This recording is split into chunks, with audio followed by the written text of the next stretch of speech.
Hi everybody, do I have an interesting Fluorescent Friday for you? That's right, we have this really interesting F6T5 fixture. What makes it interesting is it came out of one of these, a MegaTouch Force, and it was this exact machine right here. I assume it went up there for the display, but I am not sure.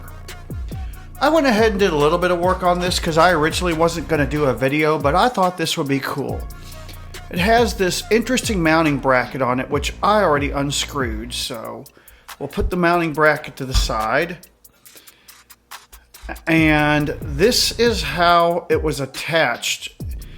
120 volt. I took this cord off, and it was very janky the way this thing was just stuck in there.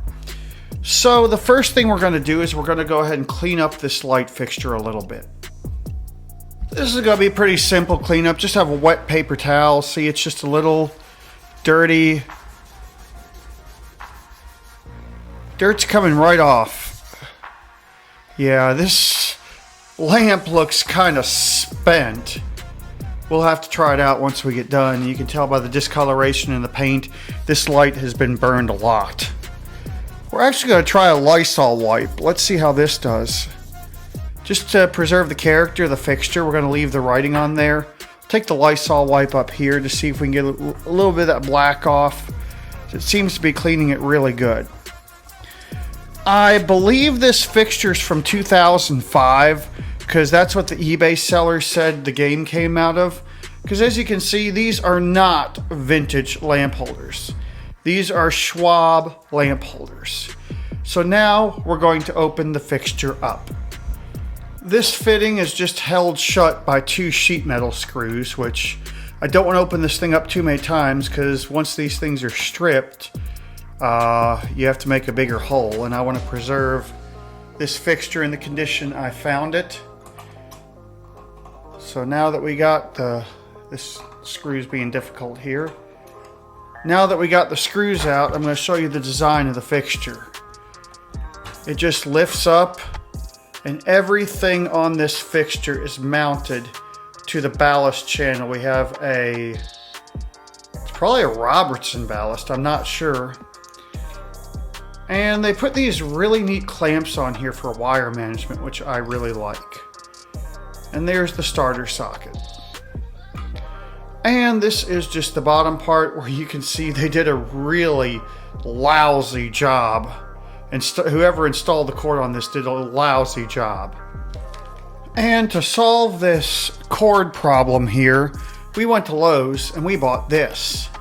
A UF cable connector. It's not very pretty, but ultimately I think this will get the job done. I might have to file a little bit of this off to get this thing to fit. It'll fit, this side will fit through it if you twist it, but this side won't. So we're going to tinker with this. We may file some of it off. Or better yet, we'll drill it out a little bit here. I don't know how this is going to go, but we can drill it out. It grabbed the thing, so I don't know if this is going to work. Well, we may have to go to Lowe's and buy a metal file because I don't think I have one. Since elevaTOURS believes in supporting small businesses, we're not going to go to Lowe's. We're going to go to Northwest Tool in Benton. But before we do that, my big gulp is empty, and I don't feel like getting out of the car because I ran 7 miles this morning. We're going to go through the Benton McDonald's drive-thru and get a large Diet Coke. Since it's Free Fry Friday and I ran 7 miles, I think we're going to do that. We're going to get a medium fries. I hate this app. After having to uninstall and reinstall the app, this is the only way I could do this. And now I have to order more. So, like I said, this McDonald's app is terrible. It keeps saying, got it, you're at this location. I'll have to say, the McDonald's app is terrible. So we are getting a free medium fries with our large Diet Coke, $1.50. All right, we're gonna pay and go through the drive-thru.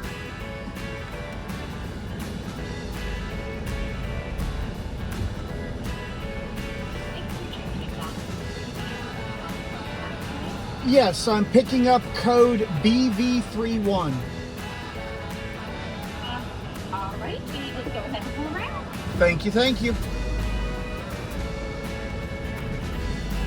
All right, we are going to pick up our fries and drink now. How are you? Good, thank you. You too.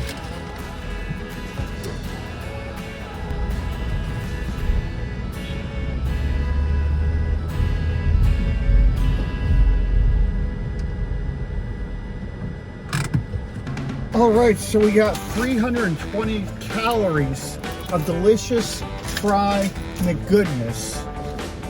And I weighed in at 135 today, so I think I deserve these French fries. Let's make the big gulp. Here we go.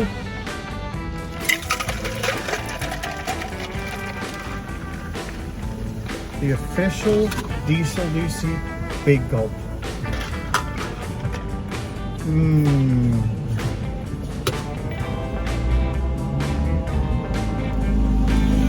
Doesn't quite hold 32 ounces. And here's my free French fries, 320 calories. Here's a fun fact. I would have to run right at 3.5 miles, maybe 3.7 miles to burn this off. So good though. All right, people, we are now arriving at Northwest Tool. We're gonna go in here and see what kind of solution we can find.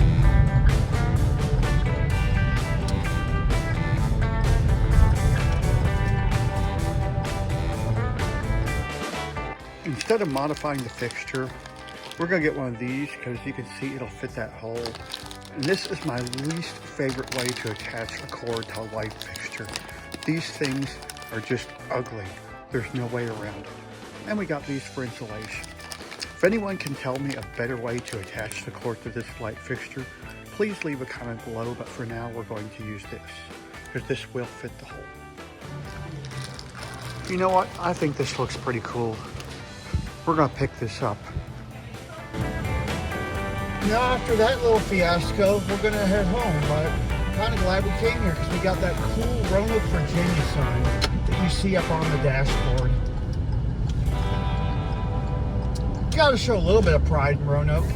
Didn't realize that this Fluorescent Friday would turn into a little adventure. All right, people, we are back to where we started here. Let's see if this works. I don't want to have to run back out. I didn't realize that this would turn into a little adventure where we got that Roanoke, Virginia sign you see in the video, which really I think looks quite cool. Let's get this. We're trying to get this little thingy out here. This bag just won't tear. I'm stabbing it to open it. There we go. All right, let's try this conduit connector. To me, in my opinion, this is the absolute ugliest way to attach a cord. And yes, it fits. It fits perfectly. So we're gonna go ahead and put this thing on and put the cord on. We also got these. Let's see if these tear easier, because I don't want to have the cord just exposed. So we're going to stick this into the conduit thing and pinch it down. I absolutely hate these kind of connectors. If anyone in the comments can tell me a better solution than this to attach a cord to this, please let me know, because I think these are absolutely ugly. We're going to go ahead and attach the cord to this thing. Let's stick the cord through here. Like I said, this to me is the ugliest way to attach a cord to a light fixture. If anyone else has another solution, please let me know in the comments. We'll put this little insulator on it just for safety. So we'll press this down in here.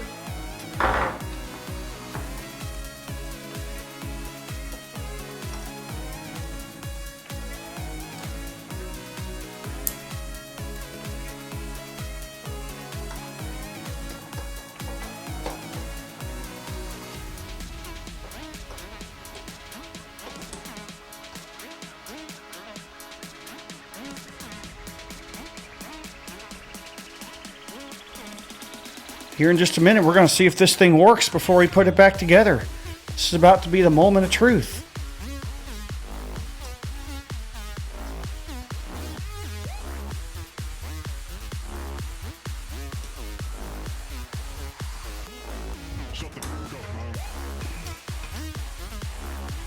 There we go. Now what I always do, I'm going to tie a knot in the cord.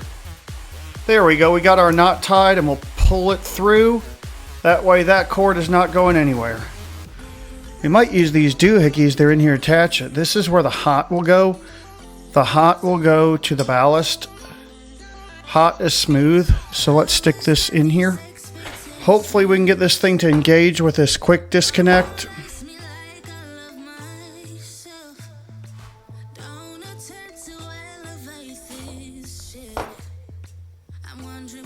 I think it did.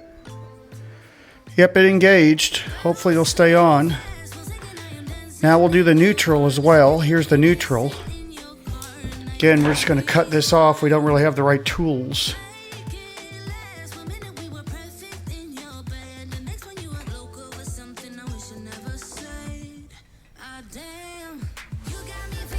Those aren't really wire cutters, but hey, it worked. Now let's attach this to the neutral. Then we're going to plug this light in and see if it works. I'll tell you, they really did wire manage this pretty good, I'll have to say. Stick this in the neutral, hope it grabs. Yep, it grabbed, so this worked. Alright, now here is the moment of truth, where we're going to see if this light fixture actually works. I kind of want to reverse this a little bit. I want it to be on this side. Yeah. We'll make it like that. That way there's a little bit of slack of the cord in there. There we go. There's a lot of room inside that fixture, unlike the American fluorescent ones. Alright, we're going to go ahead and set it up with its original gear and see if what came with the light works. So, here's the Chinese GE bulb. Let's see what happens when we plug it in here in a minute. Cool thing is you can see inside this switch. Look, I believe that's on. I can't really tell. I can't tell which is on and off. So let's plug this in. So you get better audio, we're going to put the Shure microphone down by the fixture. All right, moment of truth.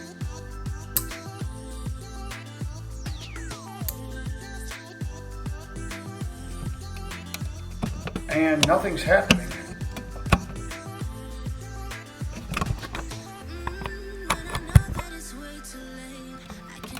Try another lamp.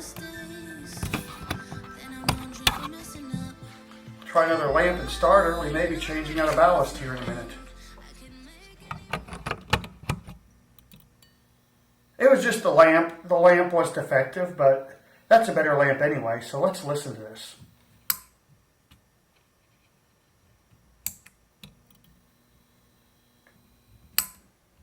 Let's listen to that. This is an epic light. It's not very blink happy because the ballast probably overdrives it.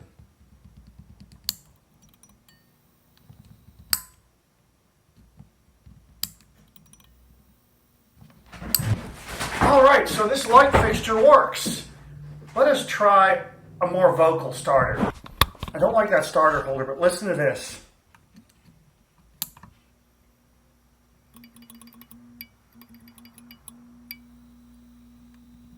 That's much nicer. Let's reverse it. Maybe we'll get more blinkiness.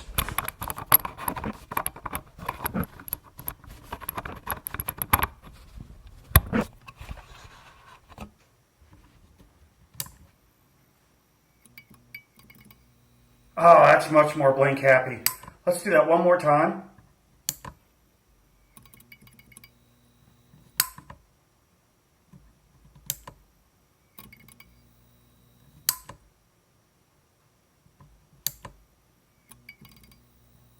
I will have to say this is an epic fixture.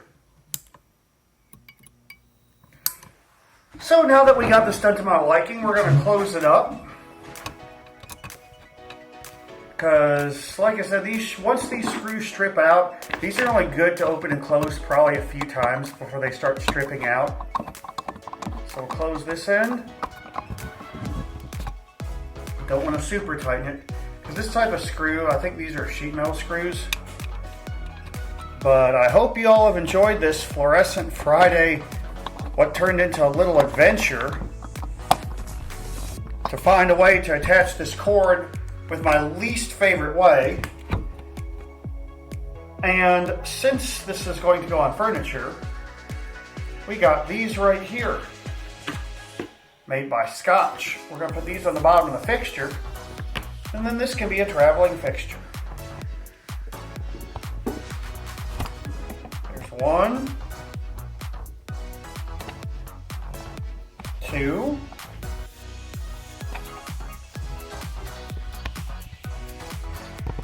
it's a little close to the edge, but 3. Let's try to at least line them up somewhat reasonably so it stays flat. And there we go. This fixture, complete with its cheap plastic lamp holders, is complete. So one more time, let's turn it on.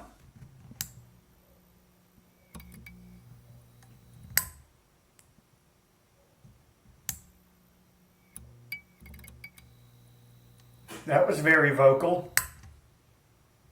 All right, one last time. That was the best start up yet. So with that being said, I hope you enjoyed this Fluorescent Friday adventure. Until next time, bye y'all. A huge thank you to all of my patrons for your support of elevaTOURS. The video's over, but it doesn't have to be. You can always watch more, and you know what to do. And don't forget to subscribe and light up that bell. Until next time, bye y'all.